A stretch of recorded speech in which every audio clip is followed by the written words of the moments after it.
এই ভেড়া আনছো? এলিটেনে দারু কিনে এসে সংসারটা শেষ করে দিল। পারছি না ভাই। আরে তুই তো বাবার কাছে কত পারিস না, তুই এখন বড় হয়েছিস না? আমি কি কব বাবারে? কি কবি মানে? আজকে আমার জীবনটা শেষ করে দিল, কালকে তোর জীবনটা শেষ হবে। মুঝে ফরক নেই পড়তা। এখন কবি না তো কবে কবি? কিছু করে। বাবা, তুমি বাড়িতে বেরোয় যাও, তোমার আর দরকার নেই আমাকে, তুমি সংসারটা শেষ করে দিছো।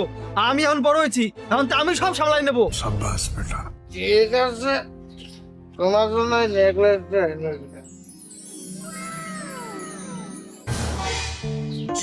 চলে আসছি, এটা বিক্রি করে আরো 1 মাসের দারু হয়ে যাবে। ওগো তুমি যাও, আপনার দেশে আমি বাদ বাড়তেছি। নো নো, এই বাড়ির ভাত তো আমি খাবো না। যে ছেলেকে আমি 10 মাস 10 দিন পেলে ধারণ করেছিলাম,